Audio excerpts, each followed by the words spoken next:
मंडई, आज आपण फक्त 2च काकड्या वापरून एकदम खमंग, खुसखुशीत असा पदार्थ बनवूत, जो आपण नाश्त्यालाही खाऊ शकतो किंवा रात्रीच्या जेवणासाठी एकदम हेल्दी. चला तर जास्त वेळ न घालता रेसिपीला सुरुवात करूयात. 2 काकड्या स्वच्छ धुवून घ्यायच्या आणि व्हिडिओत दाखवल्याप्रमाणे किसणीने छानपैकी किसून घ्यायच्या.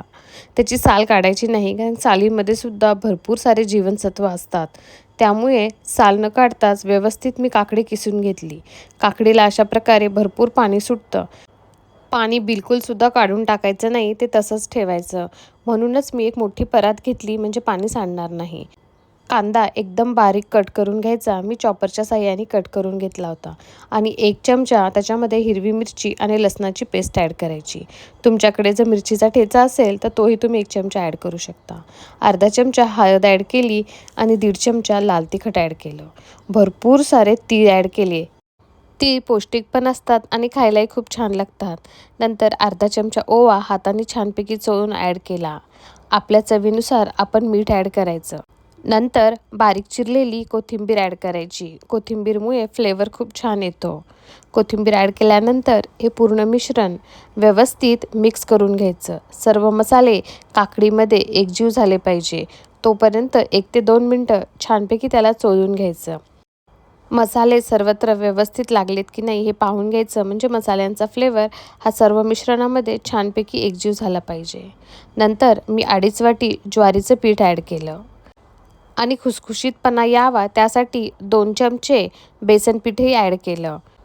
नंतर सर्व पीठ ह्या मिश्रणामध्ये छानपैकी मिक्स करून घ्यायचं. हे काकडी आणि ज्वारीचे थालीपीठ खायला तर खूपच पौष्टिक आणि लवकरात लवकर बनून तयार होतात. एकदम घरी असलेल्या साहित्यातून तुम्ही हा छानपैकी नाश्ता बनवू शकता. आपल्याला हे थालीपीठचं पीठ मळण्यासाठी कोणतंही एक्स्ट्रा पाणी ॲड करण्याची गरज पडणार नाही. जे काकडीला पाणी सुटलं होतं त्या पाण्यातच आपण हे पीठ छानपैकी मळून घ्यायचं. मी फक्त शेवटी 1-2 चमचे पाणी घेतलं होतं, ज्याच्यातून फक्त पीठ थोडंसं नरम करून घेतलं. कारण की थालीपीठचं पीठ हे थापायचं असतं, लाटायचं नाही. त्यामुळे मी फक्त 2 ते 3 चमचे पाणी ॲड करून शेवटी फक्त त्याचा गोळा बनवून तयार केला.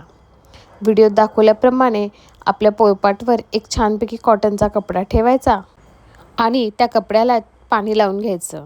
छोटासा गोळा करून घ्यायचा आणि व्हिडिओत दाखवल्याप्रमाणे हाताला थोडंसं पाणी लावून तो गोळा असा थापून घ्यायचा. थापून करतो म्हणून ह्याला थालीपीठ म्हणतो. गव्हाचं पीठ ॲड केलं असतं तर त्याला छान बाइंडिंग आली असती, मग आपण हे लाटूनही करू शकतो.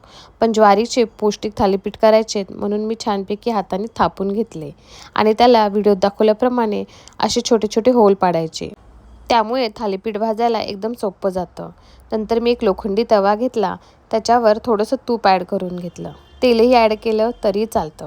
नंतर व्हिडिओत दाखवल्याप्रमाणे आपले थालीपीठ त्याच्यात सोडायचं. थोडंसं मी हातावर पाणी घेऊन तेही त्या तव्यावर सोडलं आणि झाकून ठेवलं. ही ट्रिक खूप महत्त्वाची आहे, कारण पाण्याच्या वाफेवर थालीपीठ खूप छानपैकी खमंग असं भाजून निघतं. 2 मिनिटानंतर तुम्ही तूप किंवा तेल सोडून त्याला पलटून घ्यायचं आणि दोन्ही साईडनी त्याला छानपैकी खरपूस भाजून घ्यायचं. तुम्ही व्हिडिओमध्ये बघू शकता, मी उलथण्याच्या साहाय्याने थोडे थोडे होल करत आहे थालीपीठवर. त्याचं कारण की थालीपीठ हे थोडेसे जाडसर असतात. थोडेसे होल केले तर ते छानपैकी वाफून निघतात आणि खमंग असे भाजून निघतात. दोन्ही साईडनी तूप लावून छानपैकी भाजून घ्यायचं आणि खमंग असे थालीपीठ दही, शेंगदाण्याची चटणी, मिरचीसोबत एन्जॉय करा.